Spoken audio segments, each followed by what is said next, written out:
Merci. Bonjour à toutes et à tous. Merci d'être aussi nombreux.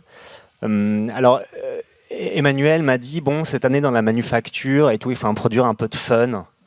Il faut un peu de la participation du public, etc. Donc j'ai décidé de vous mettre à contribution par une question. Je suis désolé, vous allez devoir y répondre ultra sincèrement. Je voudrais que dans la salle, enfin c'est pas vraiment une salle, lèvent les bras ceux qui savent vraiment très précisément faire la différence entre le ciment et le béton.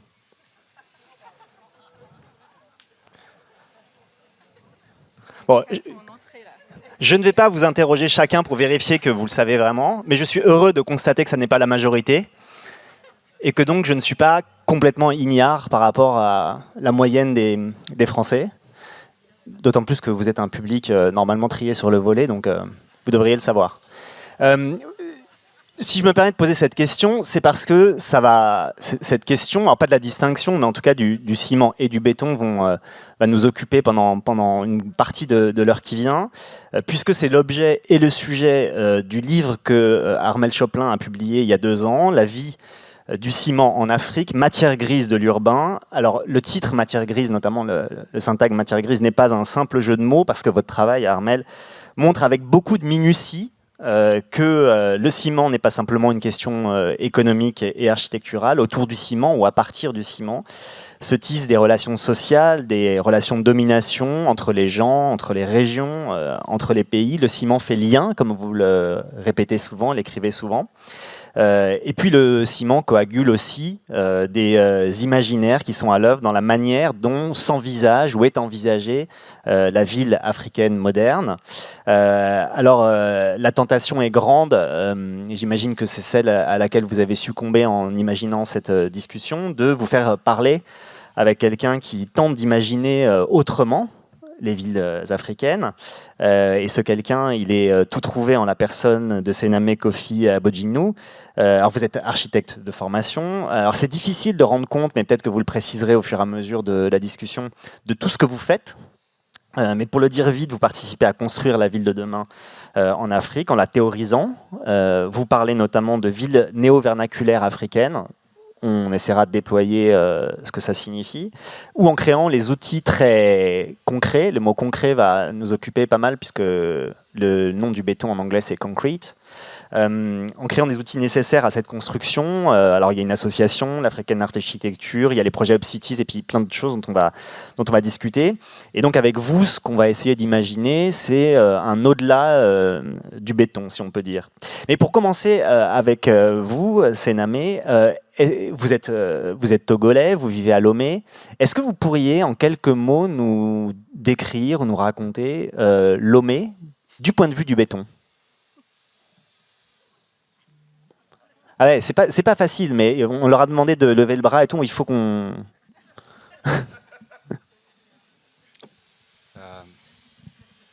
Allô, vous m'entendez? Merci pour l'invitation et l'accueil. Lomé du point de vue du béton. Si je vous dis Lomé et béton, vous pensez à quoi? Est-ce que ça peut être un bâtiment? Ça peut être... Disons que c'est un peu l'horizon du loméen lambda, le béton. Voilà. Et que pour l'instant, il n'y a pas l'air d'y avoir une sorte ni d'offres variées, ni même de conscience ou d'éducation à quoi que ce soit d'autre comme horizon en termes de surtout verrouillé sur ce qu'est la modernité. La modernité, c'est le béton. Oui. D'accord. Alors, Armel, alors on pourrait ouvrir globalement la question en disant pourquoi la modernité, c'est le béton. Mais juste avant, c'est quoi? Alors la modernité, c'est pas le béton. Je parle du loméen lambda. Hein. La modernité, oui. C'est pas du tout le béton. Par contre, c'est le béton est archaïque. Si on définit la modernité par ce qui fait sens pour nous aujourd'hui, non, le béton n'est pas moderne. Non, bien sûr. Je disais dans un imaginaire effectivement un peu. Bon. Mais avant d'en venir à cette question, donc puisqu'on a commencé là-dessus, la différence entre ciment et béton. Armel, c'est pour vous ça? Non, c'est... Est-ce que... Oui, vous m'entendez. Bonjour à toutes et à tous. Merci aussi pour cette invitation. Alors, c'est très bien de commencer par ciment et béton. Donc, le ciment, vous savez, c'est cette matière grise qui est donc cette poudre. Et en fait, quand on dit béton, il faut qu'on mélange du ciment avec de l'eau, du sable et des graviers, ce qu'on appelle des granulats. Et bon, parfois, on pourra en rediscuter tout à l'heure, mais en Afrique, comme les gens n'ont pas les moyens, ils ne mettent pas les granulats, en tout cas. Donc, c'est aussi une question très sensible. Donc voilà, quand on dit béton, c'est beaucoup plus global, mais c'est vrai que en français, on utilise ciment et béton, et en Afrique francophone, les gens disent souvent ciment. C'est pour ça que j'ai intitulé le livre en français sur la vie du ciment. Mais vous voyez, il sort en anglais. En anglais, il s'appelle Concrete City, puisque là, on va beaucoup plus utiliser le mot de concrete pour désigner à la fois le ciment et le béton. Donc voilà. Donc c'est vrai que là, on va parler ciment, béton, mais de façon peut-être pas justement indistincte. Mais comme tu as posé une question au début, je vais me permettre de poser une autre question à tout le monde. Est-ce que j'aimerais que lèvent la main les gens qui connaissent le prix d'un sac de ciment de 35 kilos? En France? Ouais, en France. Ok.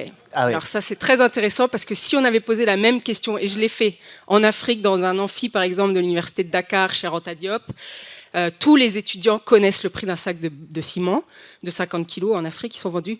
Toutes les femmes connaissent le prix d'un sac de ciment. Ça fait vraiment partie de la vie des gens.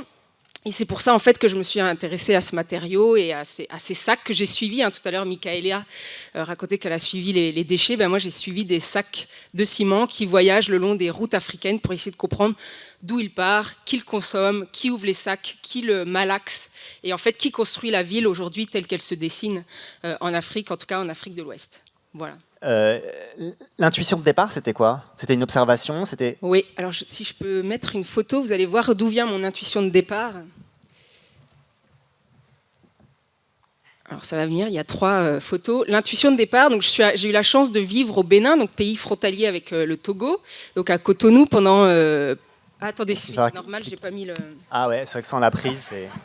J'ai pas mis la prise. Donc j'ai eu la chance de vivre au Bénin, à Cotonou, pendant 3 ans, et en fait j'avais l'idée déjà de travailler sur le ciment et le béton, ouais. Mais c'est vrai que, si vous voulez, ça s'est imposé à moi.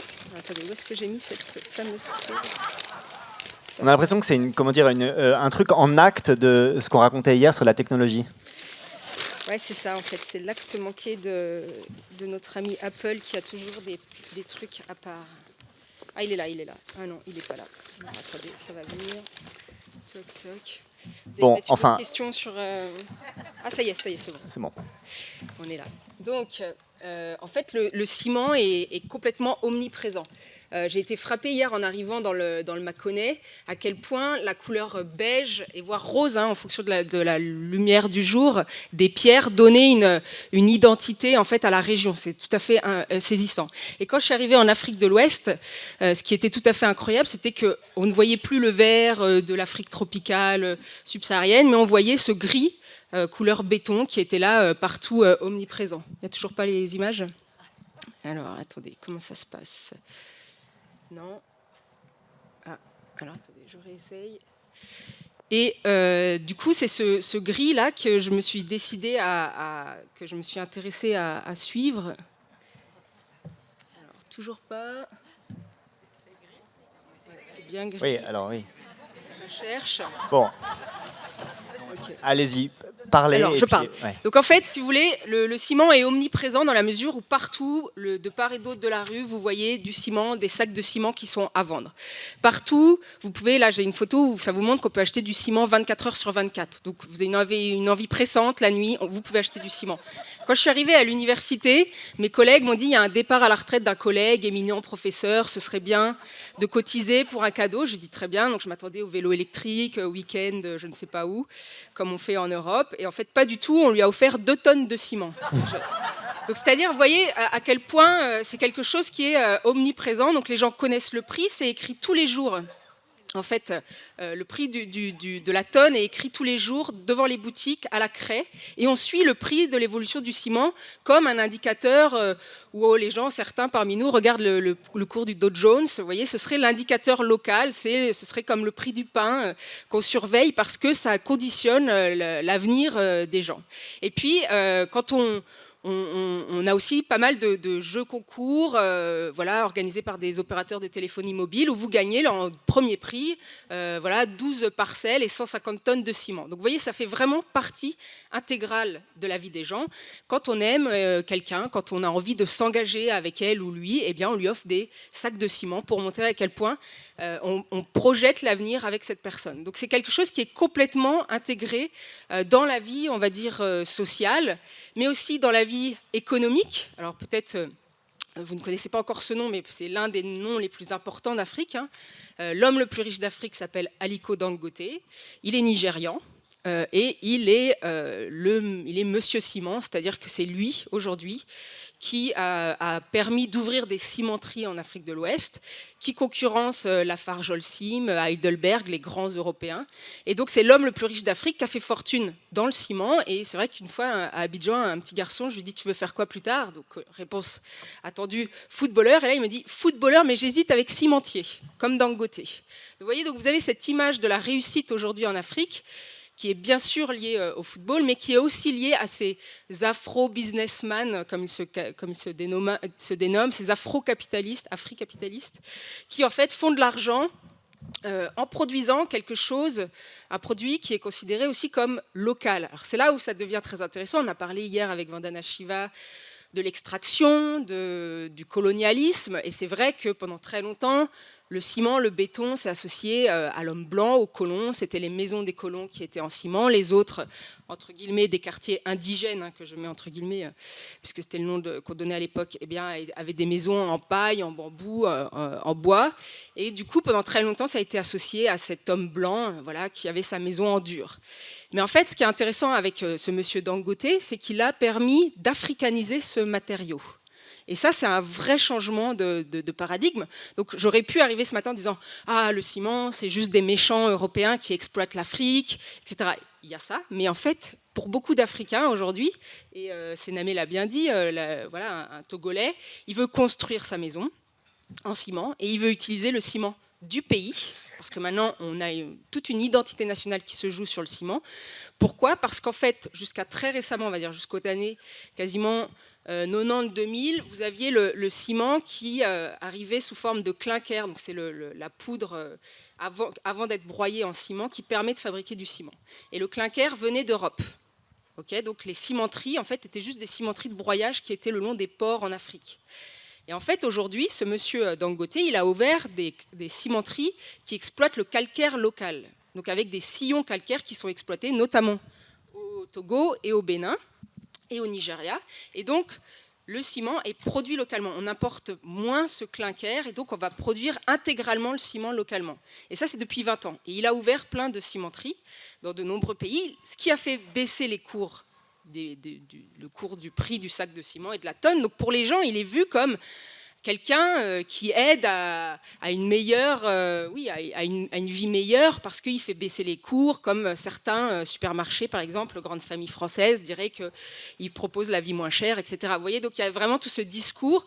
Donc Dangote est vu comme quelqu'un qui permet le développement de l'Afrique. Et d'ailleurs, il va au-delà du ciment, puisque aujourd'hui, il est en train de fabriquer la première raffinerie africaine de pétrole. On est au Nigeria, gros pays producteur de pétrole. Le pétrole, il part dans les raffineries, soit en Europe, soit dans les plateformes offshore. Et aujourd'hui, lui, il produit la première raffinerie africaine. Donc vous voyez, c'est tout un changement de paradigme où aujourd'hui aussi, le capitalisme intègre ces personnes très riches, africaines. Il y a, je ne sais plus, c'est 4 ans, le programme du président Macron qui disait « Choose France », venez investir en France. Dangote était invité parmi les invités de marque. Okay, donc Dangote, c'est quelqu'un qui compte. Le mariage de sa fille, il y a 5 ans, était considéré comme le deuxième mariage le plus important après Meghan et Harry, le prince. Il y avait Bill Gates qui était invité. Bill Gates qui était là, ils ont offert des Rolex à tout le monde. Vous voyez, c'est le genre de... Donc on est sur quelque chose de très important, ce qui permet, voilà, je pense que ça permet de visualiser aussi cette Afrique pleinement mondialisée. Alors après, on peut reparler du reste de ceux qui souffrent de tout ça. Mais bon, voilà, si on reste sur le ciment, vous voyez un petit peu ce changement de paradigme avec, du coup, une personne qui est vue comme quelqu'un d'extrêmement important, légitime, et qui a permis d'africaniser un produit. Il y a peu d'industrie en Afrique.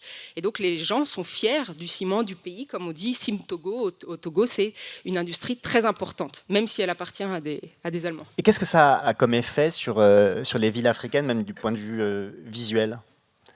Alors, du point de vue visuel, moi, ce qui m'intéressait quand je suis arrivée en Afrique de l'Ouest, là, pendant les 3 ans que j'ai eus, c'était de travailler sur ce que j'appelle, enfin, ce qu'on appelle, hein, ce qu'on appelle en géographie, en tout cas, le corridor urbain qui va de Abidjan à Lagos. Alors, je vous avais préparé une belle carte pour que vous visualisiez. En gros, vous avez 1000 km, c'est très, très peu, et même entre Accra et Lagos, donc vous avez 4 pays, vous avez le Ghana, le Togo, le Bénin, le Nigeria, vous avez 4 pays sur 500 km, vous avez aujourd'hui plus de 30 millions d'habitants qui habitent sur la côte, mais vraiment côte sur 30 km de large. Donc il faut imaginer, c'est la plus grosse concentration urbaine. Aujourd'hui, si vous regardez Google Earth, vous regardez les images, les cartes du monde, où est-ce qu'il y a la plus grosse concentration urbaine, c'est là-bas. Et là-bas, quand vous circulez sur cet axe, donc entre Accra et Lagos, Ibadan, donc 500 km, vous avez 500 km de béton, de maisons qui sont en construction. À part un petit tronçon là entre Accra et justement Lomé. Mais voilà, vous avez du coup cette marée urbaine qui est en train de prendre forme, et c'est finalement le béton qui donne la consistance et même la continuité à ce corridor urbain.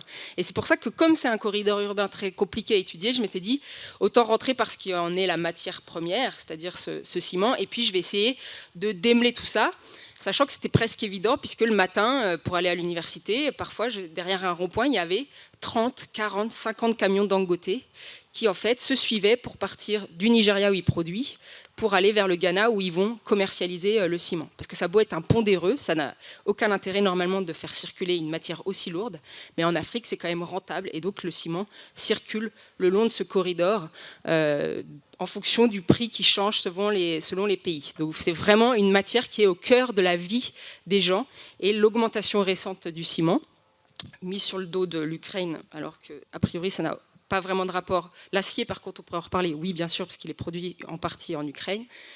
Du coup, a fait augmenter le prix, et voilà, ce qui suscite des mécontentements énormes par rapport à cette...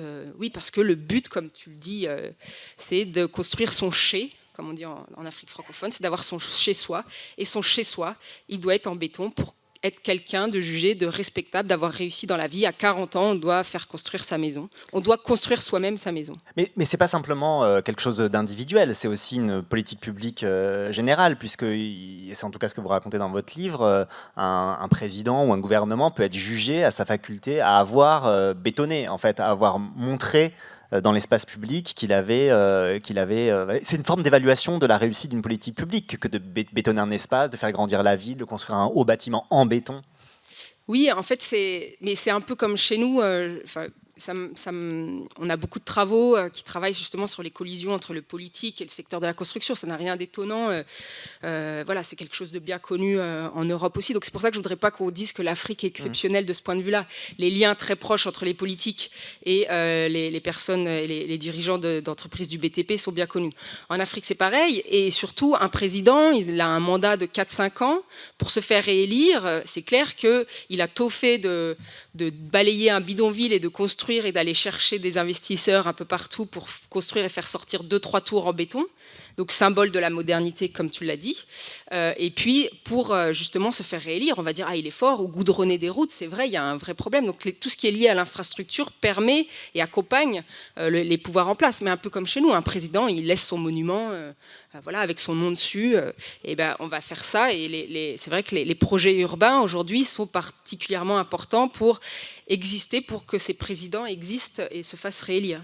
Et Sename, comment s'est construite cette association entre béton et modernité? C'est quoi? Pour le dire vite, c'est la colonisation ou c'est plus complexe? Alors, comment dire? Bon, quand je disais tout à l'heure que c'était l'horizon du Loméen, je voulais dire évidemment que c'est à la fois ce que le Loméen projette, mais aussi ce qui fait bloc visuellement.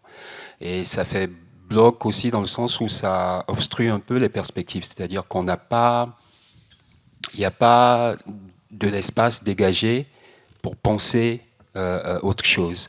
Et ça, je pense que c'est très directement colonial en réalité. Je pense que ce continent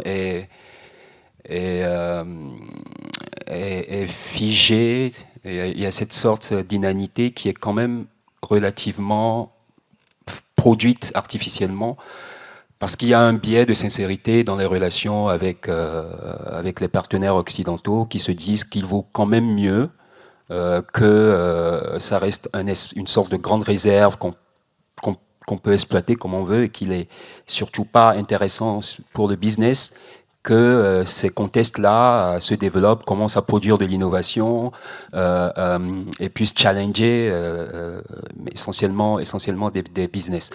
Alors le béton ou le ciment, plus précisément, est quand même effectivement très associé à une forme de modernité, au statut de quelqu'un qui a construit entre guillemets en dur. Mais c'est encore une fois une question de culture. C'est parce que il n'y a rien. Comme on avait pu le voir aux indépendances, il y avait eu des initiatives et dans des régimes comme celui du capitaine Sankara, il y avait aussi eu des mesures d'incitation pour construire autrement, privilégier la terre par exemple. Il n'y a plus ça. Donc dans la culture de l'Africain moyen, dans cette sous-région, le ciment, c'est non seulement le signe de la réussite, mais aussi plus ou moins la seule perspective. Et ça pose quoi comme problème? Enfin, ça pose toute une série de problèmes, mais ça pose des problèmes très concrets. Vous parlez notamment de la question de refroidir ou pas un espace, enfin des choses comme ça. Et qu'est-ce que ça pose comme problème du point de vue des filières, de l'exploitation à la fois des ressources matérielles et des ressources humaines, etc. Parce qu'après tout, on pourrait dire, bon, bah, c'est pas si grave que ça se bétonne. Bon, c'est pas très beau, mais enfin. Donc, qu'est-ce que ça pose comme problème et quelle est l'échelle, les différentes échelles des problèmes que ça pose, cette bétonisation? Oui, pour vous et puis après pour Sanam. Bon, alors il y a plusieurs problèmes que ça pose. Peut-être juste pour rajouter, ce qui est important aussi dans des pays où on n'a pas de compte bancaire, où les gens n'ont pas de compte en banque, ils savent pas, il n'y a pas cette possibilité d'économiser. En fait, c'est aussi une manière de thésauriser, d'acheter des sacs de ciment. J'achète des sacs, je rentre le soir chez moi, ah j'ai de l'argent, ah ben je vais acheter un sac parce que je sais que si je le rentre chez moi, il y a quelqu'un qui va venir me demander de l'argent parce qu'il est malade, etc. Donc on va thésauriser, on va mettre les sacs, les empiler sur la parcelle avant d'avoir suffisamment de sacs pour pouvoir construire un mur, 2 murs, 3 murs. Donc ça va être des constructions qui peuvent prendre 5, 6, 7 ans. Je raconte dans le livre, je suis des gens, leurs projets, où il dit je ne pense qu'à ça m'obsède la nuit, j'arrive pas à mettre les finitions, etc. Et puis d'autres qui même arrivent dedans avant même qu'ils aient fini. Et puis donc je raconte l'histoire d'un monsieur que j'avais été voir qui voulait absolument me montrer sa maison qui était toute simple. Hein. Et puis en fait qui me dit, après m'avoir dit ta vue elle est belle, en fait je dors dehors. Parce que en fait, c'est trop chaud à l'intérieur. Et puis comme il n'y a pas l'électricité dans le quartier où je me suis installée, parce que souvent les gens, on a des quartiers très lointains pour pouvoir construire et être propriétaire, donc du coup l'électricité n'est pas encore venue, donc il dort à l'extérieur pour pouvoir, parce qu'en fait il fait trop chaud dans sa maison, il n'a pas encore de ventilateur, et du coup il me dit je me fais bouffer par les moustiques. Donc vous voyez, c'est un peu voilà, on est sur des choses comme ça. Donc c'est clair qu'un des premiers problèmes, c'est que ça n'a aucun intérêt d'un point de vue, on va dire, de la chaleur, parce que face aux inondations, par contre, évidemment les gens voient à court terme, ils disent il vaut mieux ça que de construire en pierre ou en terre ou en bois, parce que je dois refaire après chaque saison des pluies ma maison, etc. Donc à court terme, ils disent voilà, c'est mieux. Après, voilà, à l'intérieur, c'est des fours, ça c'est clair. Pour peu qu'en plus ils mettent certains une dalle de goudron, vous voyez, pour étanchéifier, comme on peut faire d'ailleurs en Europe, hein, où on met du zinc nous des fois. Donc voilà, vous avez une dalle de béton comme moi, la maison que je louais, où en fait je pense qu'on avait 10 degrés de plus à cause de ça, de cette recouvrement de béton noir, de goudron noir qui du coup absorbe la chaleur.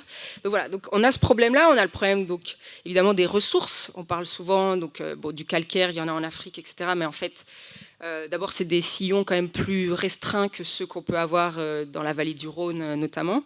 Et puis le sable. C'est un gros sujet très sensible. Alors il y a mon collègue à l'université de Genève et aux Nations Unies pour l'environnement hein, qui s'appelle Peduzzi, qui vient de sortir ce rapport sur le sable. Il n'y aura plus de sable pour construire dans 50 ans si on continue comme ça, et qui donc a essayé de mettre en place des politiques internationales, parce qu'en fait, chaque pays fait comme il veut maintenant pour le sable. Chaque endroit fait comme il veut.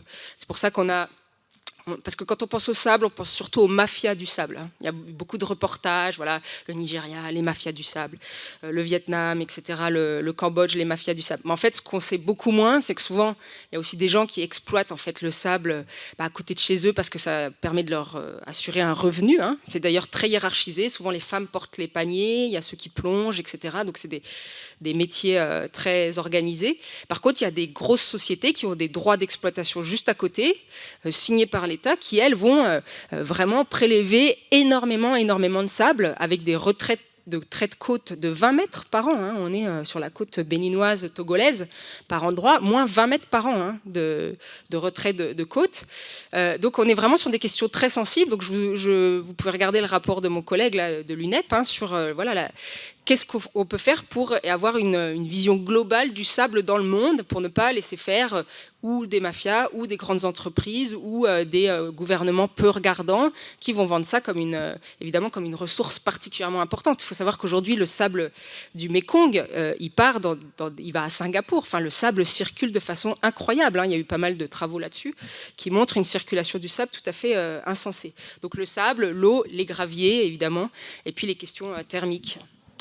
Oui, et par ailleurs, après, il y a aussi une autre question, c'est que ce ciment, enfin ce béton n'est pas toujours d'une très bonne qualité, et que du coup, les constructions ne sont pas forcément durables, et qu'il y a aussi des destructions, il faut détruire aussi. Oui, alors... En fait, d'abord, peut-être j'ai oublié un chiffre qui est peut-être le plus important, vous le savez, puis là, maintenant, c'est plein dans les débats depuis hier, en tout cas en France. 7% des gaz à effet de serre émanent de l'industrie du ciment. Je ne parle pas de la construction, du ciment. Donc aujourd'hui, Lafarge, Holcim, puisqu'ils n'ont plus le nom Lafarge Holcim, mais Lafarge Holcim, vous savez, elle était sous le feu des médias. En Suisse, l'année dernière, là où je suis, il y a eu une ZAD, la première ZAD suisse, donc, qui a occupé la grande carrière de Holcim, donc à côté de Lausanne. Donc il y a eu un procès des zadistes, donc on a appelé ça le procès d'Holcim.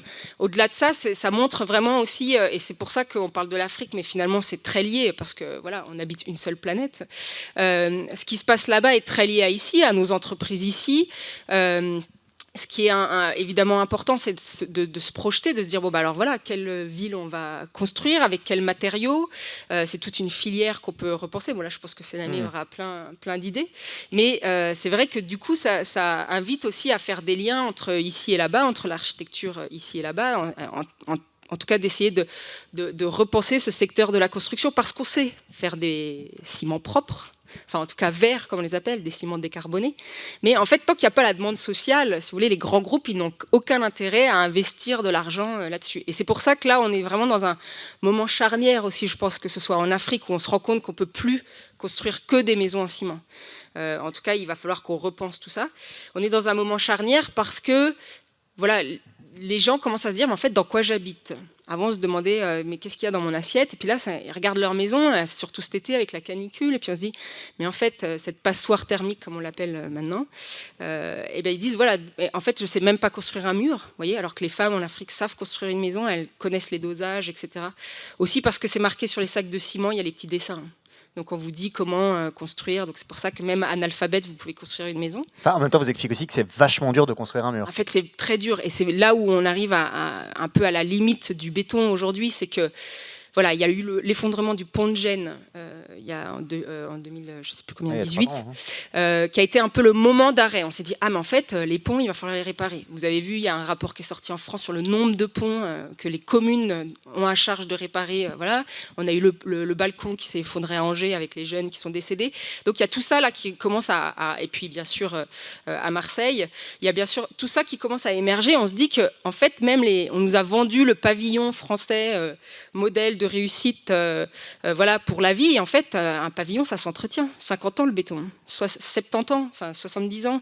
Et au bout de ce moment-là, il va falloir penser le béton au sens de penser le refaire. Donc il y a même des collègues qui travaillent maintenant sur comment on fait des patchs à béton. Parce qu'on sait réparer les églises baroques, italiennes, etc. Mais en fait, par exemple en Suisse, au pays de Le Corbusier où je vis, au pays de l'Holcim, il y a beaucoup de monuments qui sont classés, qui sont tout en béton. Justement dans le mouvement brutaliste, et du coup, on ne sait pas réparer ces églises-là, ces temples, tout en béton. Donc, il y a tout ce savoir-faire à redécouvrir. Et là, on est vraiment à un moment charnière sur voilà, quel habitat on veut, dans quoi on veut habiter. Est-ce que je ne peux pas, moi, en tant qu'habitant, choisir aussi les matériaux? Enfin, en tout cas, y réfléchir, c'est-à-dire me dire, OK, une dalle en béton, bien sûr. C'est évident, j'ai besoin d'une dalle en béton. Mais maintenant, en fait, qu'il y a le changement climatique, les canicules, est-ce que je ne vais pas mettre mon balcon au nord, en fait? Un truc qui semblait impossible autrefois. En fait, peut-être qu'un balcon au nord, c'est pas mal. Est-ce que je ne vais pas essayer de changer d'autres et d'alterner avec d'autres matériaux biosourcés? Est-ce que je ne vais pas regarder comment les fenêtres, par exemple, peuvent communiquer l'une avec l'autre et donc essayer d'être plus proche de l'architecte? Voir si on peut faire vous voyez, les appartements qu'on appelle traversants, qui sont bien utiles en temps de canicule. Et puis des choses toutes simples, là, il faut qu'on aille en Afrique, voir, parce qu'il y a quand même, quand on regarde les sondages, Lagos est toujours la ville la plus horrible à vivre dans le bas des sondages, encore cet été. Voilà, Genève, 4e, fantastique.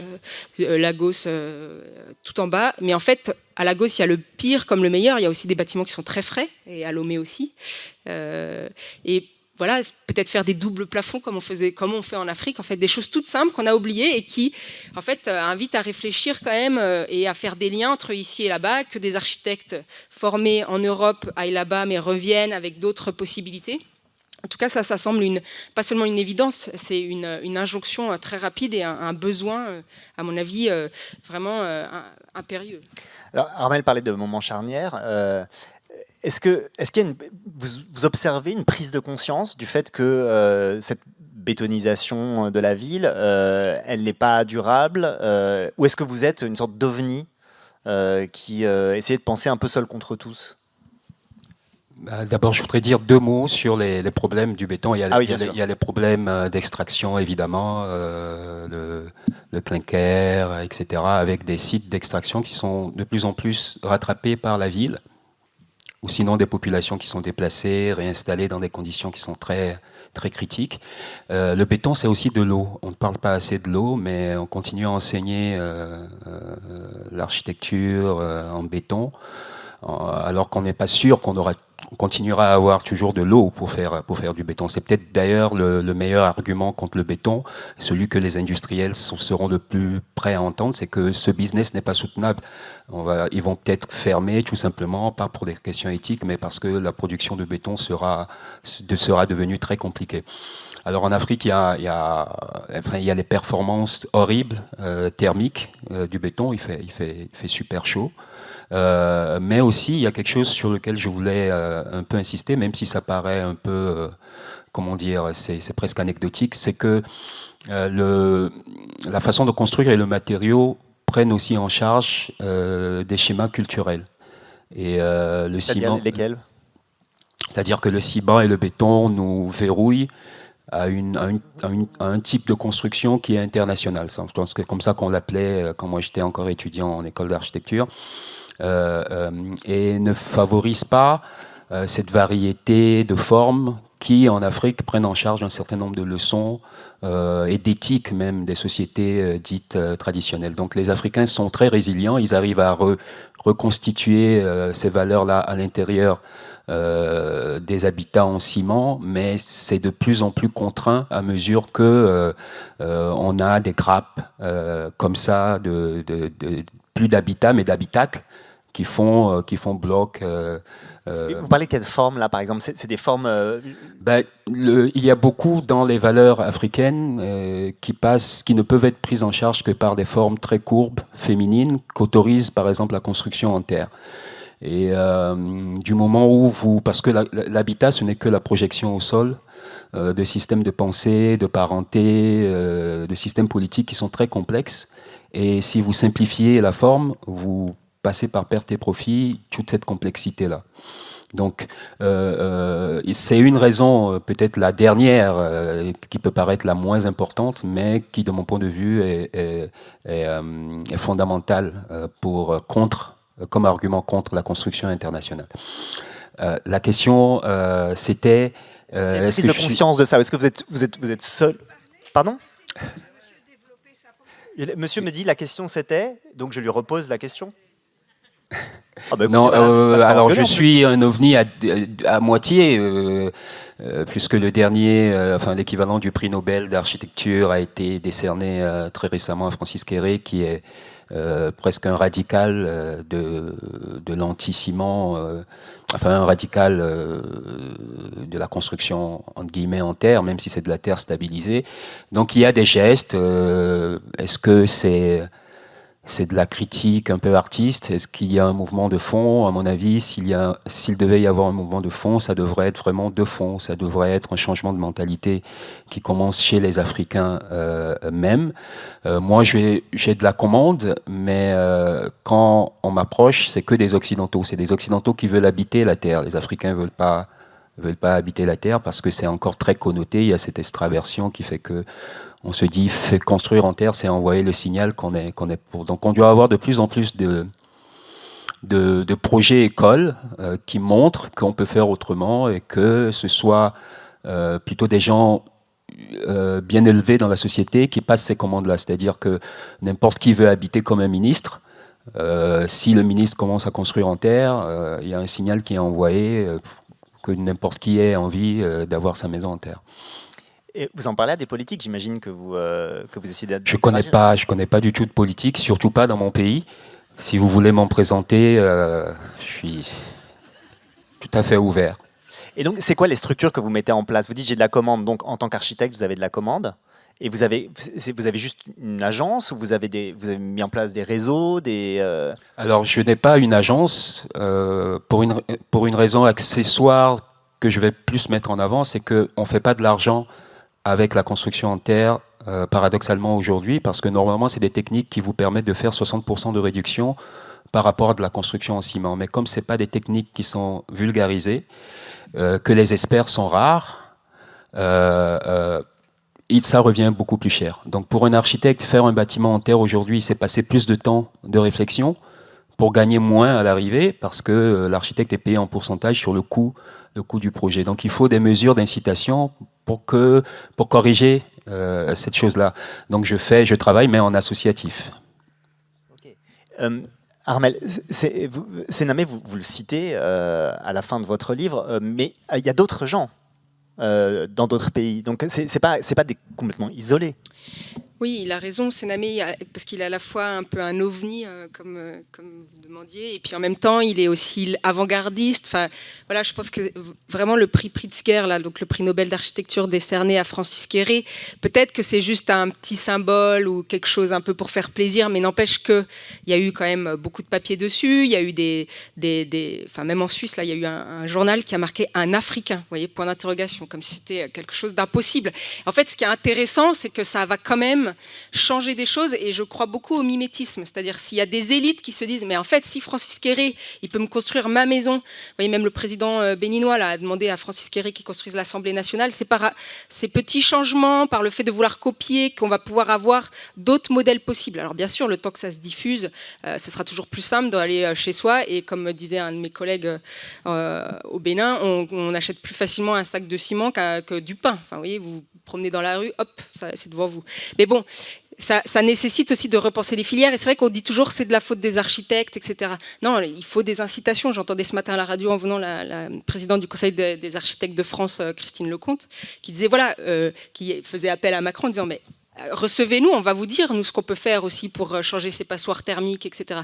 Et donc en fait, il commence à y avoir un vrai mouvement. Il commence à y avoir beaucoup d'architectes en Afrique de l'Ouest aussi qui commencent à dialoguer entre eux, qui viennent ici, il y a des échanges. En Suisse, là, on a reçu Doudou Dem de Élémentaire qui produit justement ces fameuses briques en terre compressées, cuites, et qui essaye de passer au niveau supérieur, parce que c'est bien ça le problème. On peut produire un petit peu, mais avoir la possibilité, et on a les mêmes problèmes en France et en Suisse pour passer au niveau du grand bâtiment.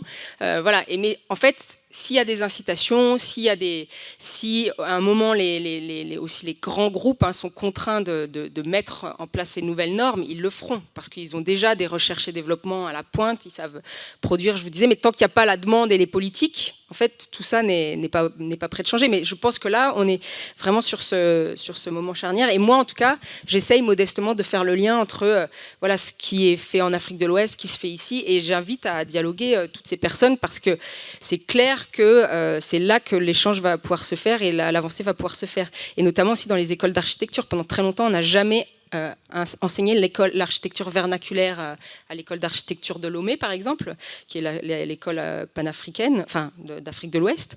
Et vous voyez, quand Francis Kéré reçoit un prix Nobel, ça veut dire qu'on va l'enseigner à l'école. Vous voyez, ça veut dire que d'un seul coup, on va redécouvrir cette architecture vernaculaire. Il y a le grand guide de l'architecture qui vient de sortir en 10 volumes sur l'Afrique cette année. C'est un mouvement important. Ça veut dire que l'Afrique rentre enfin sur la carte de l'architecture. Jusqu'à maintenant, on disait qu'ils ont des cases. Ça ne sert à rien. On a appris aux jeunes Africains, quand ils arrivaient à faire leurs études en France ou en Amérique, une architecte nigériane me disait qu'elle voulait faire, quand elle est arrivée aux États-Unis, elle a dit « je veux faire un mémoire sur l'architecture ». Au Nigeria et tout, on lui a dit mais non, c'est pas de l'architecture. Pardon, je vous interromps, mais on vous a dit la même chose, Senamé, quand vous étiez en école d'architecture à Paris, il me semble, j'avais lu ça dans un... que vous vouliez travailler sur l'architecture africaine, on vous a dit c'est pas vraiment de l'architecture. Alors non, moi j'ai eu de la chance de faire en tout cas la seconde partie de mes études à Paris La Villette, qui pendant longtemps a eu comme Bible l'ouvrage Construire avec le peuple d'Hassan Fati. Okay. Donc ils étaient, j'avais des 68 arts vers la fin. Donc j'ai eu un peu de folie dans mes études, ce qui n'est pas le cas des étudiants qui sont venus après moi. D'accord. Juste parce que vous parliez, Armelle, de... Parce que quand on dit...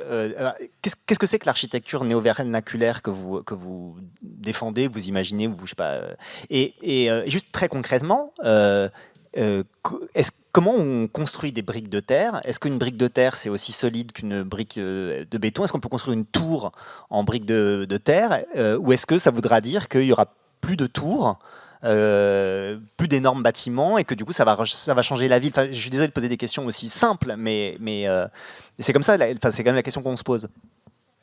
Alors moi, je ne vais pas pouvoir solder toutes ces questions-là tout seul. Je pense qu'il faut vraiment il faut des gros espaces de débat, pas ici, mais en Afrique même, qui mobilisent des experts pour trancher ces sujets-là. Le problème, c'est que les Africains ne créent pas ces espaces. Ils n'ont pas l'air d'habiter assez le futur, alors que le futur arrive de plus en plus rapidement. Alors moi je parle de néo-vernaculaire pour dire qu'il faut un nouveau vernaculaire, mais surtout quand je disais ça, c'est parce que je regardais aux nouvelles technologies.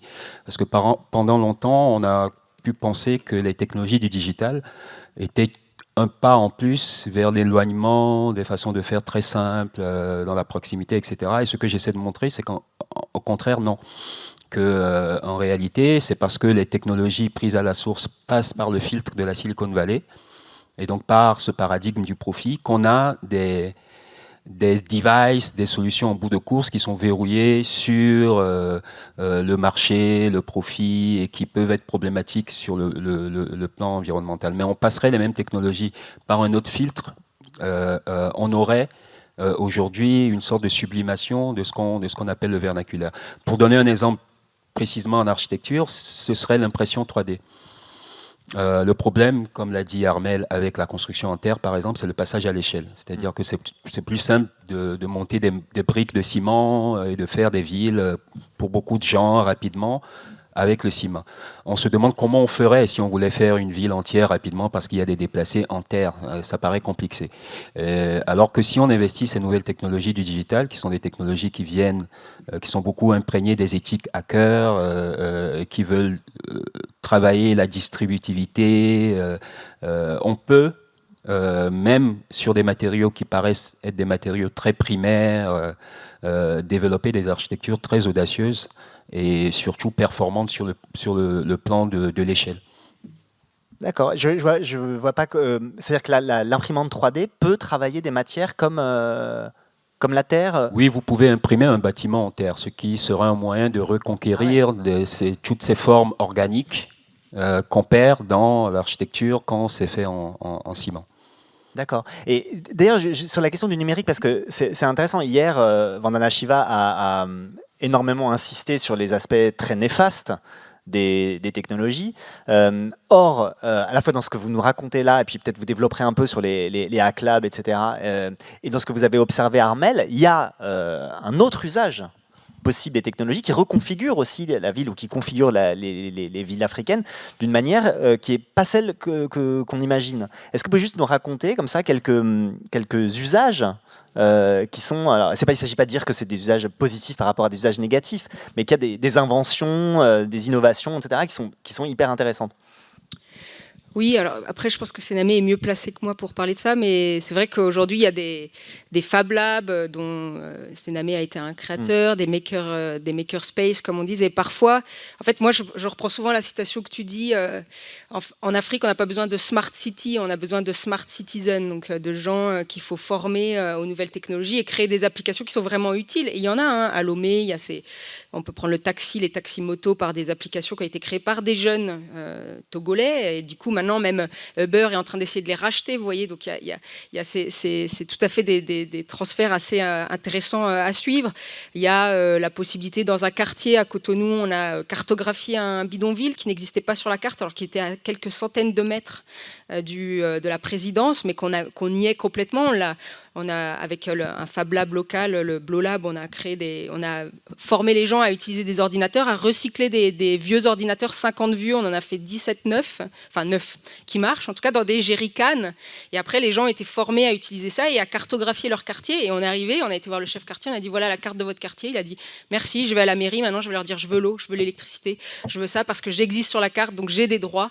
C'est le premier pas vers un droit à la ville, etc., etc. Donc on peut faire ça avec un peu, on va dire, une ville frugale. Hein. Ça pose quand même cette question de, voilà, c'est pas les nouvelles technologies telles qu'on les a, mais en même temps, ça peut être utile. Donc, moi, je suis pas contre toutes les nouvelles technologies, au contraire. Mais par contre, il y a toujours ce risque que, après, les autorités disent, bah, regardez, les Africains, vous leur donnez un vieil ordi, une canette de coca, puis ils vous font une maison, c'est fantastique, on n'a plus besoin de rien et on déresponsabilise. Donc, pour moi, les nouvelles technologies, c'est un outil, pas une solution, en tout cas. Alors, est-ce que vous pouvez nous raconter ce que c'est que ce réseau de Fab Lab que vous avez créé, mis en place, à quoi ça sert? On a combien de temps? Le temps que vous voulez. Non, moi je préfère parler plutôt de liens, parce qu'il me semble qu'il y a des ressources qui tarissent aussi, mais dont on ne parle pas assez, mais ça me permet quand même de reboucler avec la question du béton, etc. Et puisque vous permettez de poser des questions, je vais poser aussi une question à l'audience. Est-ce que vous sauriez quelle est la toute première technologie développée par l'humanité? Est-ce que quelqu'un aurait une réponse à ça? La pierre taillée. Madame? Voilà, souvent les gens disent le feu, d'autres le langage, etc. Alors la toute première technologie que l'humanité ait jamais développée, c'est l'homme augmenté. Alors je ne parle pas d'homme augmenté avec des puces dans le corps, etc. Mais c'est l'homme augmenté par l'homme. C'est le groupe, la tribu, c'est la structure sociale. Parce que évidemment, quand on est plus nombreux, on fait plus facilement les choses. C'est performant d'être en groupe. Si je vous demandais de retenir tout ce qui a été dit aujourd'hui, vous y arriverez plus facilement si vous organisiez pour que chacun mémorise une partie. Ou si je vous demandais de bouger ce gros truc, vous le feriez plus facilement si vous êtes plusieurs. Donc cette technologie-là, qui est la toute première technologie, pendant longtemps, a été le modèle de toutes les autres technologies qui ont suivi, les outils. Il y a toute une logique d'auxiliaire qui s'inspirait de la structure sociale. Et ce qu'on voit avec le digital, c'est qu'il y a une sorte de prétention chez cette technologie-là de ne plus avoir ce socle de la structure sociale, mais de créer un monde en soi. C'est-à-dire que les technologies du digital ne veulent pas refusent la logique du service, ils ne veulent pas servir le social, mais ils veulent créer un monde en soi où nous, on ne serait que des invités pour faire du social. Et donc, la chose importante à comprendre avec la structure sociale et le lien, c'est que contrairement à toutes les autres technologies, elle défie l'obsolescence programmée. Vous ne pouvez pas programmer la structure sociale pour qu'elle tombe en désuétude. Au contraire, plus vous l'utilisez, plus elle se renforce. L'exemple que je donne souvent, et tu as bien fait de parler de taxi-moto, c'est que moi, quand je suis à Lomé, Si j'ai ma fille qui est malade et que ma voiture est en panne, que je dois l'amener à l'hôpital, mon premier réflexe, il y a encore quelques temps, ça aurait été de sortir et de crier « Ah, on a un gros problème, est-ce que quelqu'un pourrait nous aider à faire cette course rapidement ?» Et tout le quartier se serait battu pour avoir l'honneur de me rendre ce service. Pas parce que les Africains sont fondamentalement bons, mais c'est parce que ça crée une logique de groupe où on se crée des comptes les uns chez les autres et on a un système d'obligations réciproques. Et l'autre sait que quand il aura besoin, il pourra aussi compter sur moi.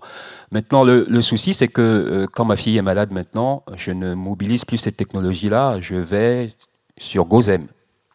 Donc, cette technologie qui est un peu plus sublime et qui se renforce d'elle-même, je la néglige pour quelque chose qui est du digital.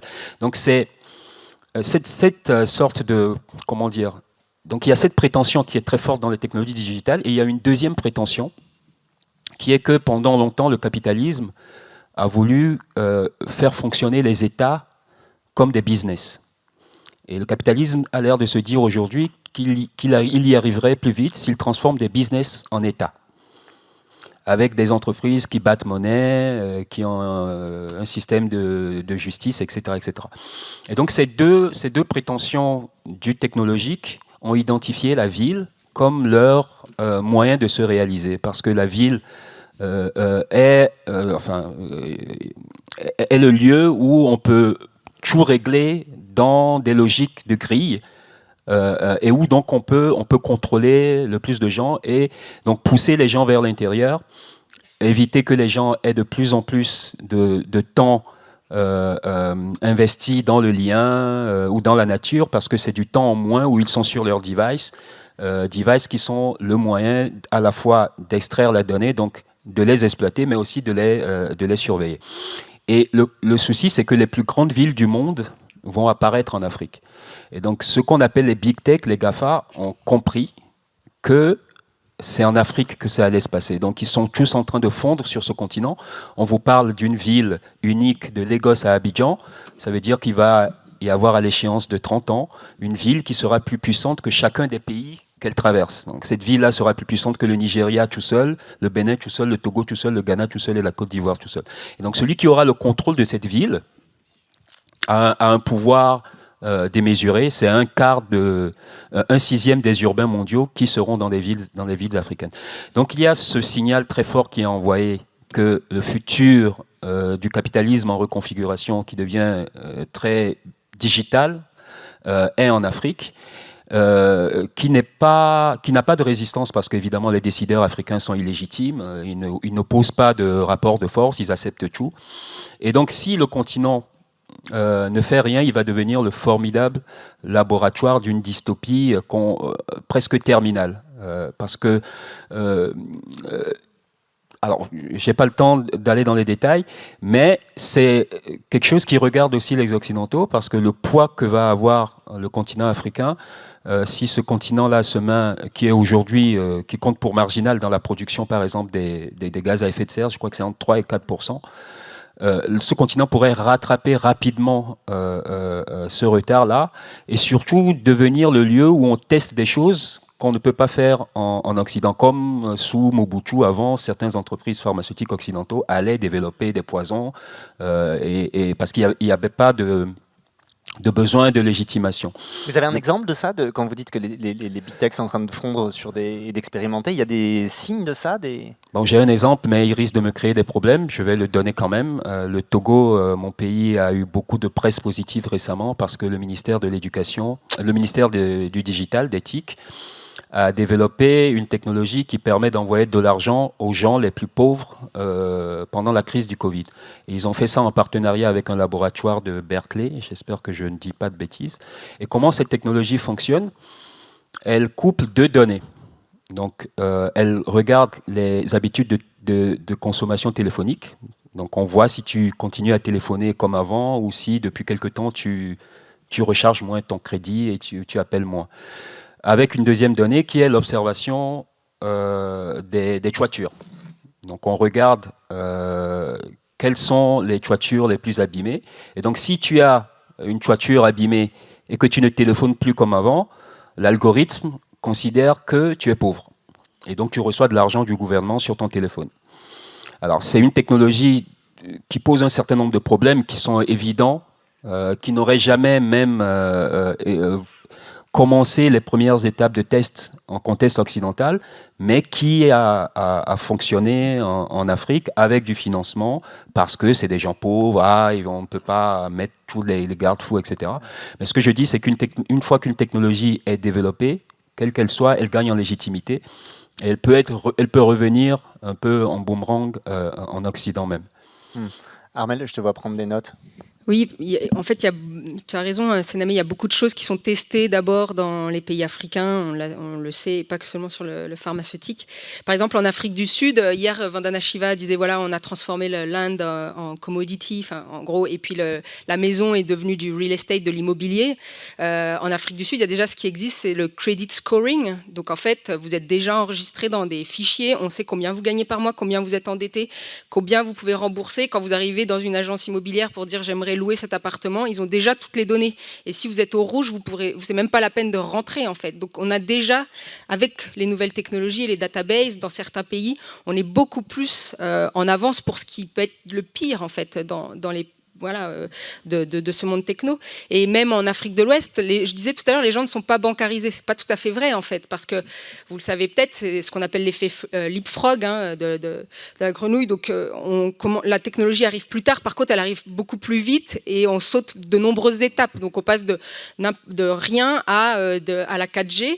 Et les gens, par exemple, pour payer, ils payent avec leur smartphone. On va chez MTN, ce grand opérateur qui est déjà sur tout le corridor urbain et que vous pouvez passer d'un pays à un autre sans justement avoir à changer d'opérateur, etc.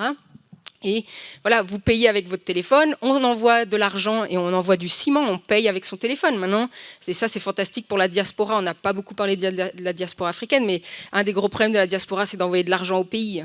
Aujourd'hui, on va sur Alibaba, qu'a montré Michaela tout à l'heure, ou sur d'autres opérateurs liés à des services bancaires et à la téléphonie. Tout ça est très couplé. Et puis on dit, j'achète 3 tonnes de ciment et je les fais livrer sur ma parcelle parce que je fais construire une maison là-bas, ce qui évite que le cousin à qui j'avais confié l'argent parte avec l'argent, etc.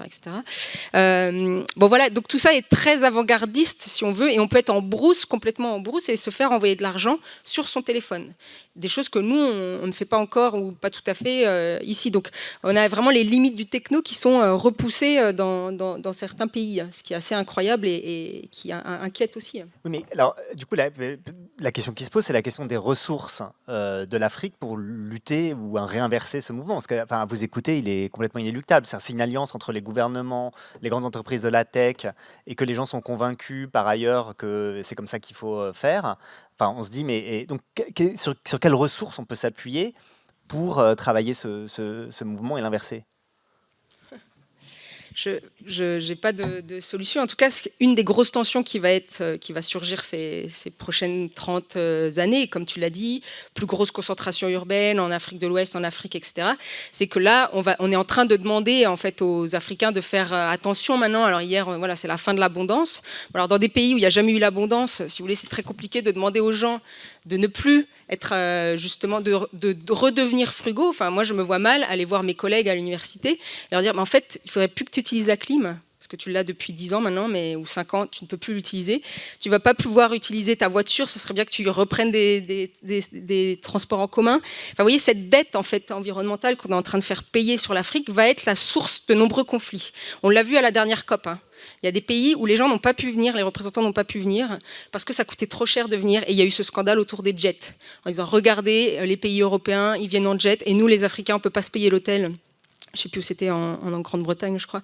Enfin, voilà. Et du coup, toute cette dette et le mouvement décolonial, on n'a pas le temps de développer ici, mais voilà, est en train de dire, nous, on ne va pas payer cette dette, en fait. C'est vous. Et ces tensions, elles vont être très fortes. Comment dire à une classe émergente qu'aujourd'hui, il faut qu'elle continue à vivre dans le chaud, alors qu'ici, on est en train de climer à tout va. J'ai vu les chiffres en France, c'est incroyable. Et que le jeu de demain, c'est ceux qui vont rester au frais. C'est déjà le jeu en Afrique. Qui est au frais? Qui peut se permettre d'avoir... Moi, j'ai des collègues qui me recevaient avec la veste en velours. Ça veut dire que ça, c'est une personne qui est importante parce qu'elle passe toute la journée sous un climatiseur. Donc la distinction entre les gens riches et les gens pauvres, elle se fait comme ça. Qui reste au frais? Qui ne sue pas? Elle vient aussi chez nous et ça va être difficile À nous maintenant de dire, comme c'est déjà le cas, il va falloir que vous preniez vos responsabilités alors qu'on est dans les villes les plus frugales du monde qui finalement consomment très peu par rapport à ce que nous, on peut aussi produire comme gaz à effet de serre. Et c'est sur cette question des ressources et d'une inversion possible ou de moyens de lutte. En architecture, malheureusement, moi je ne peux faire que le pari d'un accident. Il y a un motif en Afrique, il y a déjà eu, ça s'est déjà passé, que sur une génération, les choses changent complètement. Ça s'est passé sous le pharaon Djeser, avec un jeune prêtre qui s'appelait Imhotep, et qui a inventé, on pense même qu'il a inventé le béton. Et on a basculé du jour au lendemain d'une architecture de terre crue, de huttes, en l'architecture monumentale des pyramides. Sur une génération, grâce à la rencontre de quelqu'un d'extraordinaire, de visionnaire et d'un homme de pouvoir. On a eu une révolution pareille un peu plus tard sous l'empereur Kankan Moussa. Il semblerait que ce soit un architecte Assaeli de Cordoue, un architecte arabe qui l'aurait ramené du Maroc, qui aurait inventé, même si, alors je mets tout ça, je pense qu'on a un historien cet après-midi, oui. il nous dira, mais là aussi, ce qu'on appelle l'architecture soudano-sahélienne, ça s'est inventé, c'est une architecture monumentale, une architecture rigoureusement urbaine, et ça s'est fait sur une génération, et ça a essaimé très rapidement. Donc il faut malheureusement faire le pari de ce genre d'accidents extraordinaires, et que ça prenne aussi en Afrique. Sinon, en termes d'atout, quelle est la ressource que l'Afrique peut mobiliser? Je pense que le plus grand atout du continent aujourd'hui, c'est sa jeunesse. C'est aussi ce qui peut être le plus problématique. Donc il faut tout miser sur la jeunesse, faire une jeunesse qui monte en exigence, et ça ira certainement mieux. Peut-être si je peux compléter, mais du coup, je pense que c'est fantastique qu'il ait fait Louis Sarr cet après-midi, puisque lui-même réfléchit en fait à tous ces imaginaires en fait qu'on doit changer, et c'est des imaginaires urbains qu'on doit changer. En tout cas, si je me contente de parler de cela, Félouine parlera des autres, mais c'est donc des nouveaux discours. Enfin, je veux dire, on a été élevés nous en Europe aussi avec ce discours sur les 3 petits cochons. La maison en paille ne sert à rien, la maison en bois, de toute façon, elle tombe tout de suite. Il y a que la maison en briques et en béton et en ciment qui va résister. Je veux dire, on nous a nourris de ça pendant des décennies, grâce en plus à Walt Disney qui a repris le compte. Moi, mes fils en Afrique, ils étudiaient sur un livre qui s'appelle Mamadou et Binta, qui est le livre pour apprendre le français dans les pays francophones. Et je ne sais plus à quelle page, il y a la leçon « Les belles maisons en ciment ». Donc dans mon village, il y a des belles maisons en dur, elles sont en ciment, etc. Elles sont très importantes. Vous voyez, on apprend ça aux enfants à l'école. Donc il y a plein de choses qu'il faut changer. Tout à l'heure, Michaela disait oui, mais c'est vrai que quand quelqu'un jette le papier par la fenêtre, voilà, c'est des choses de 30 ans, c'est une génération.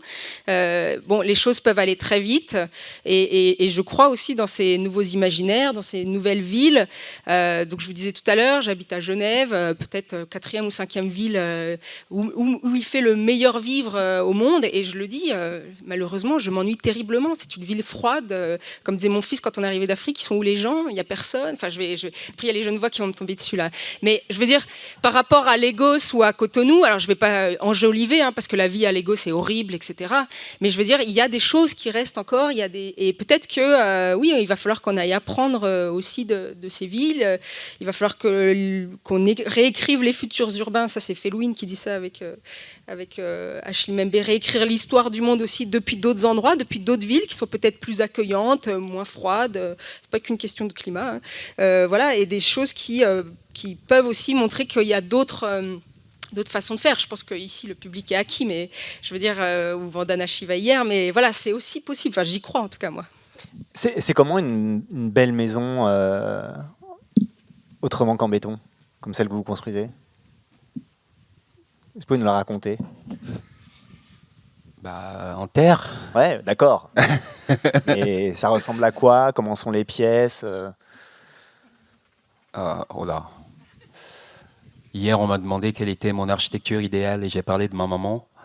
Le geste de l'architecte, c'est toujours cette nostalgie, de retourner à l'espace le plus confortable qu'on ait jamais connu, où on était protégé, etc. Donc toute l'architecture de l'habitat, ce n'est qu'une nostalgie.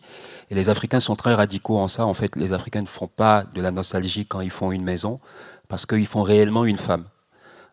Chez les Tambermans, chez qui moi j'ai travaillé longtemps par exemple, le Tata Samba est considéré comme une femme. C'est la femme la plus ancienne de la communauté. Et quand vous arrivez chez un Tamberman, souvent ils sont dans la cour, ils sont assis dans la cour, mais vous ne parlez à personne, vous les dépassez. Vous allez d'abord vers la maison, vous passez la tête par l'embrasure, ce qui revient à saluer la maison, avant de venir parler aux gens. Un Tamberman qui quitte une assemblée comme celle-là va vous dire « Ah, il faut que je retourne voir ma mère », mais il ne parle pas de sa mère, il parle de sa maison. Donc, je pense que la radicalité inverse à la radicalité de la modernité à produire, puisque la modernité a procédé par deux grandes ablations. Il a coupé dans la liane et il a coupé dans le lien. Avec le naturalisme, l'homme s'est coupé de la nature. Et ensuite, le groupe a été modélisé sur l'exemple de la nature. C'est-à-dire qu'on considérait qu'être en tribu, en famille, avoir plein de liens, c'était encore une contrainte. Et que l'homme était réellement achevé, accompli, s'il était individuel. Et alors ça a pu être une éthique à un moment donné dans l'histoire particulière occidentale parce que ça a permis quand même de lutter contre certaines choses, mais c'est devenu le logiciel de la planète entière et c'est ça qu'il faut corriger. Il faut faire des architectures qui réintroduisent du lien et de la liane, donc, où on remet de la nature et on remet du lien social. Tout ce contre quoi travaille le paradigme du profit. Donc il faut divorcer fondamentalement du paradigme du profit, et ça, ce n'est pas une mince affaire. Ça passe par des matériaux et ça passe par des formes. Divorcer du paradigme, c'est beaucoup plus fondamental. Parce que dès l'école, on nous apprend, en fait, une belle architecture, c'est quand même une architecture qui se vend. Vous designez un bel objet parce que votre prof aura jugé qu'il peut pénétrer idéalement un marché. On ne vous donne pas une bonne note parce que votre produit que vous avez pensé ne crée aucune crise en aucune géographie ou dans la Terre. On ne vous donne pas une bonne note parce que vous produisez de la valeur, de la richesse distribuée. On vous donne une bonne note parce que sur le marché, la chose a de la valeur. Donc il faut disqualifier le marché et mettre une autre valeur à la place. Le problème, c'est que les Occidentaux sont peut-être trop intoxiqués par le marché et qu'il est peut-être déjà trop tard pour que cette révolution-là émerge en Occident. Il faudrait que les Occidentaux puissent faire silence et il faudrait que les peuples en sa périphérie, eux, reprennent confiance suffisamment en eux parce qu'ils sont toujours persuadés que c'est les Occidentaux qui doivent les guider pour pouvoir proposer une alternative. Et c'est cette collaboration-là qu'il faut créer, de la modestie en Occident et un peu plus de modestie en Occident et beaucoup de confiance en soi pour les peuples anciennement sauvages.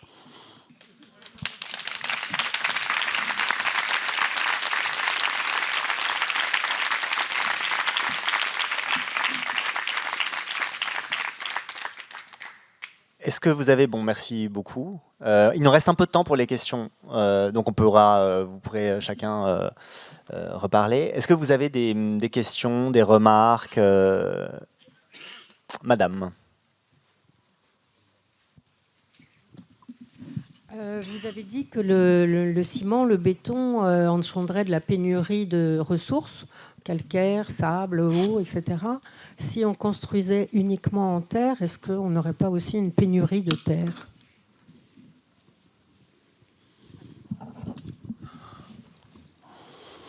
Non, en réalité non. Parce que l'idée c'est de construire localement. Donc on ne serait pas, en tout cas dans la radicalité que moi je propose, on n'est pas dans la spécialisation des espaces. C'est-à-dire qu'il n'y a pas des espaces qui sont censés produire la ressource et des espaces, comme on a parlé tout à l'heure, de territoires riches et de territoires pauvres. Il faudrait que chaque espace puisse construire avec ses ressources. Et si donc on arrive à distribuer l'effort, normalement, on éviterait les écueils de surexploitation de ressources à des endroits donnés, ce qui est la vraie problématique.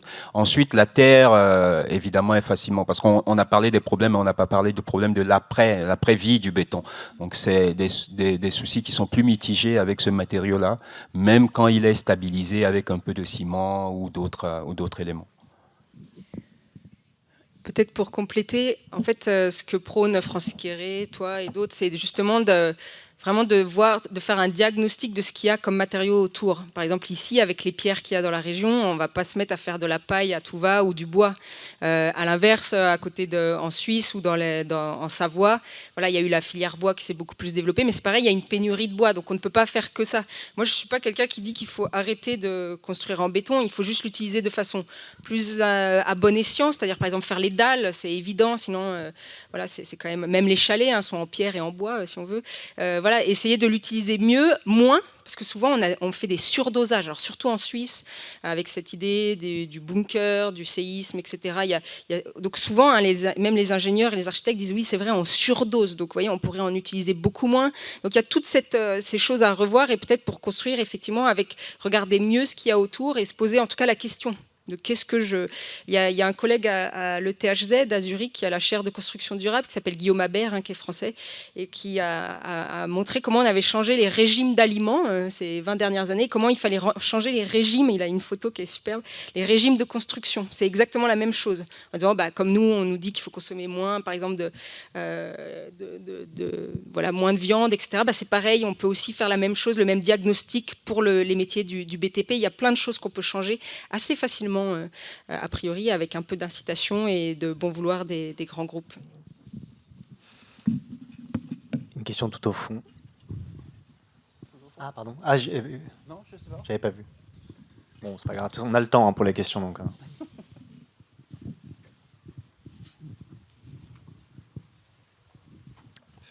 Monsieur. Oui. C'est à moi ? Ok. En fait, ça permet peut-être de faire le lien avec la discussion d'hier, mais si on repose la question de la construction avec la question de la subsistance, parce que se loger, ça fait partie aussi de cette question de la subsistance, j'ai du mal à imaginer la question du béton dans l'idée de l'autonomie, dans le sens où, en tout cas du béton, du ciment, puisque j'ai l'impression que ça demande des infrastructures qui ne permettent aucune autonomie et aucune réappropriation de savoir. Si on imagine que la question du béton, c'est aussi de la perte de savoir dans le monde entier, et en tout cas en Europe, c'est assez clair, avec les deux guerres, la mort de tout un tas d'artisans, et que du coup, ensuite, le béton qui est amené sur le marché et les ouvriers qui deviennent tout d'un coup plus qu'une petite main de la machine. Et oui, voilà.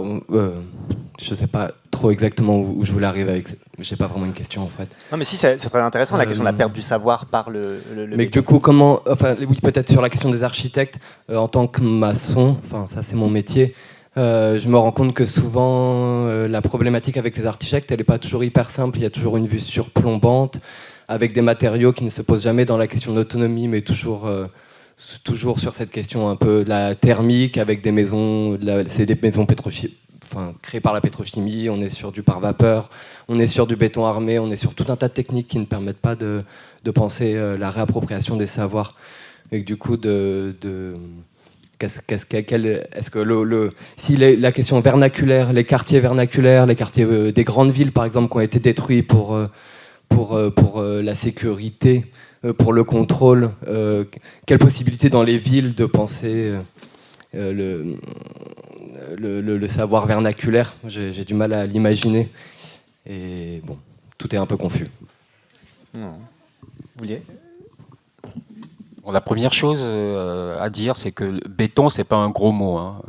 Moi-même, je fais du béton. Des fois, j'en fais même par coquetterie, parce que c'est un matériau qui se marie assez bien avec la terre.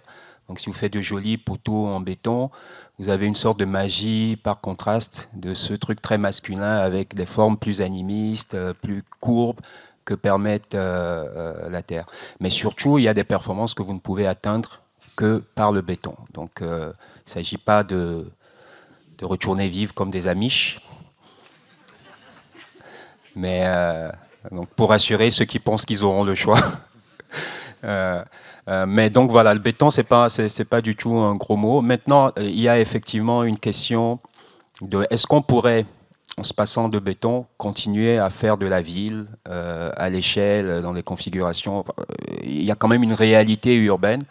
Et encore une fois, c'est une question de paradigme. Il faut sortir du paradigme du profit, du paradigme industriel, pour autoriser une nouvelle révolution, un nouvel appareillage où on produit dans la proximité et voir comment on fait business avec ça. Alors, c'est peut-être pas du business qui se concrétise par de l'argent sur votre compte, mais par une nouvelle, je pense que Felwine pourra nous parler de ce genre de choses, une nouvelle façon de comptabilité, mesurer de nouveau, mesurer autrement ce que vous gagnez par de la qualité, etc. Mais tous les outils sont là aujourd'hui, c'est-à-dire que pendant longtemps, le système industriel s'est imposé parce que c'était une éthique, c'était le seul moyen d'organiser des grands groupes. On ne pouvait pas imaginer qu'à l'intérieur d'une grande installation, il y ait des systèmes d'autogestion. Alors que les technologies qu'on a aujourd'hui nous permettent de créer des sortes d'îlots à l'intérieur même de la ville et que chaque îlot produise dans sa proximité, se nourrisse dans sa proximité, etc. etc. Parce qu'on a des technologies du transversal, on a de la blockchain, etc. etc. Donc, le système industriel est très archaïque en réalité aujourd'hui par rapport à l'état d'avancement des nouvelles technologies. C'est parce que c'est la Silicon Valley qui tient les nouvelles technologies qu'on continue à forcer la technologie à rentrer dans le corset capitaliste. En fait, les technologies sont très anticapitalistes. En tout cas, la dernière séance de nouvelles technologies qu'on a eue, technologie du pair à pair, même l'intelligence artificielle, c'est des technologies du distribué, de la proximité. Et donc, il faut les arracher de ce crible-là par lequel ils passent et les faire passer par autre chose pour inventer de nouvelles sociétés. Et dans ces nouvelles sociétés-là, on peut imaginer que vous faites du béton dans la proximité parce qu'il y a des façons à froid de faire du béton. On peut faire du géobéton en mélangeant de la chaux avec du sel nitrate et d'autres types de stabilisateurs que les graviers. Juste sur la main-d'œuvre, c'est vrai que le secteur de la construction est un secteur qui emploie énormément de monde en Afrique, hein, c'est évident. Et il y a cette crainte que les gens n'aient plus de travail, justement. Et par exemple, le béton, on fait du béton aussi parce que c'est très facile à faire dans le sens où il n'y a pas besoin d'énergie, hein, on n'a pas besoin d'électricité. Donc on a juste besoin de bras, ce qui est la ressource presque la plus facilement trouvable en Afrique de l'Ouest en tout cas. Mais après, quand les architectes et les ingénieurs disent qu'ils veulent construire en briques en terre, en fait, il y a pas encore, où il y a des savoirs qui se sont perdus, donc il y a tous ces savoirs à transformer. Donc c'est bien une question de paradigme.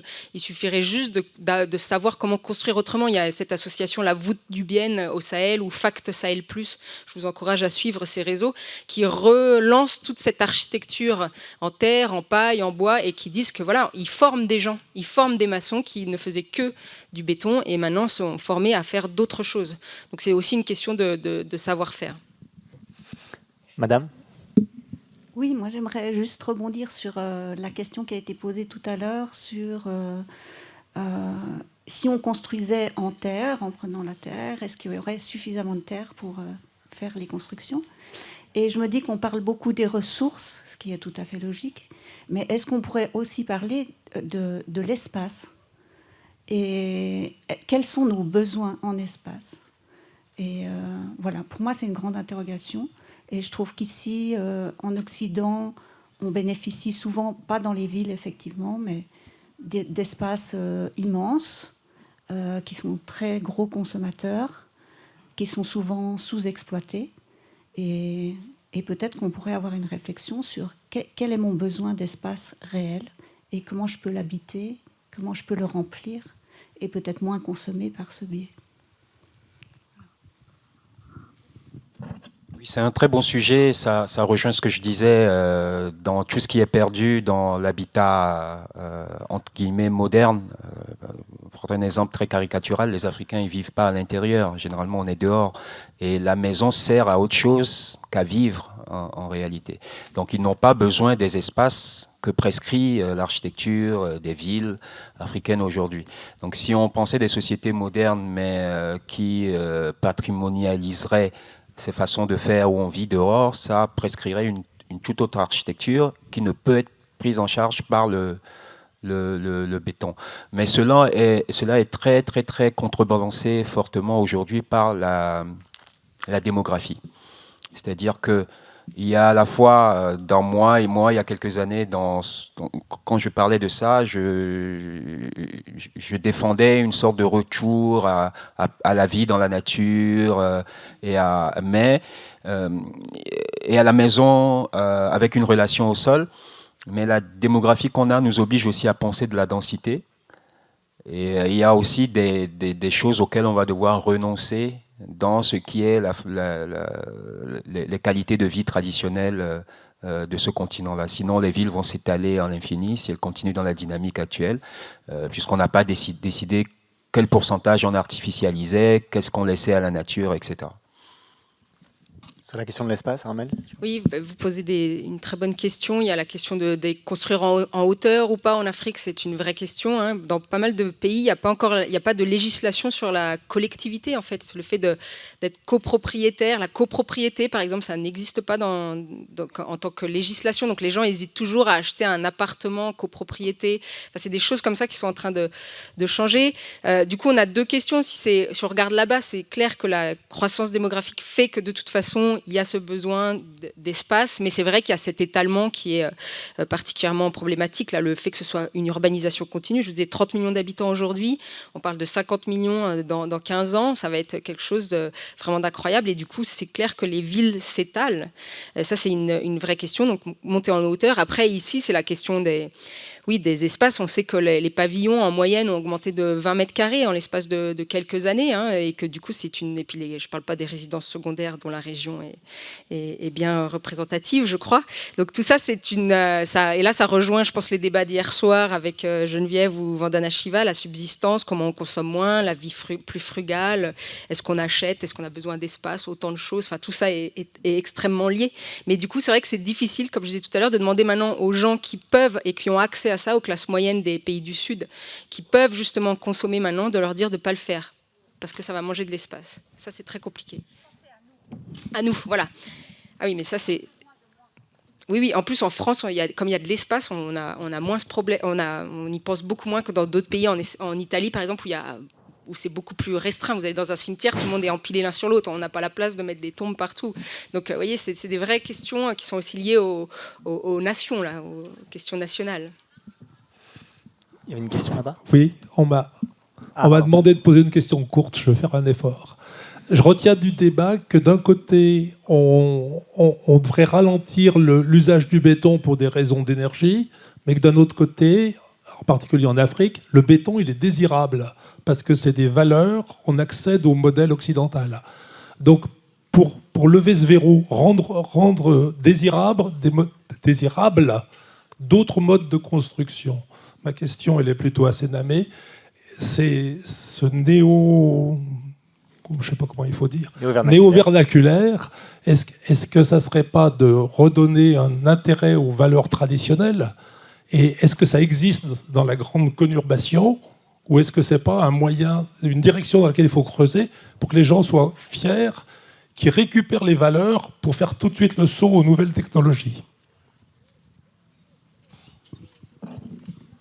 Oui, vous avez bien posé le problème, mais la réponse, moi, je ne l'ai pas.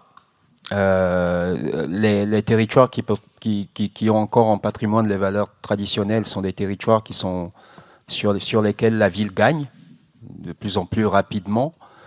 Et ces valeurs elles-mêmes, même dans le contexte de territoires qui ne sont pas encore urbanisés, tombent en désuétude. Et quand les gens perdent le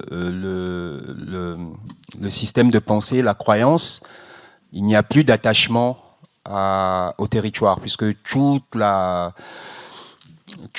panthéon, toute la complexité des croyances religieuses sont verrouillées sur du vivant, des choses qui peuplent le territoire, et du vivant et du non-vivant, d'ailleurs.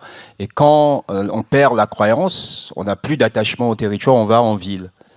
Et donc la ville rattrape aussi ces territoires-là parce qu'il n'y a pas de résistance, il n'y a rien à proposer. Donc moi, je propose deux actions. Une action en ville même, pour recoloniser la ville avec du village, et aussi une action dans les villages pour anticiper l'arrivée de la ville et proposer un mode de vie urbain qui ne passe pas par perte et profit les valeurs des systèmes d'organisation traditionnels. Et c'est la rencontre de ces deux mouvements qui pourrait faire quelque chose d'apaisé, sinon on va vers un chaos.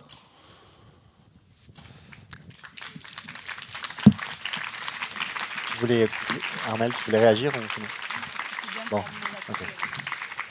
Merci beaucoup à tous les deux. Je rappelle juste que le livre d'Armelle Choplin, La vie du ciment en Afrique, matière grise de l'urbain, est je crois disponible à la librairie. C'est un livre absolument passionnant. Et on se retrouve donc à 14h30 pour une discussion qui a été déjà très bien lancée. Entre Felwine Sarr et François-Xavier Fauvel. Donc ce sera pure continuité de ce qu'on vient de raconter. Merci beaucoup pour votre attention et vos questions.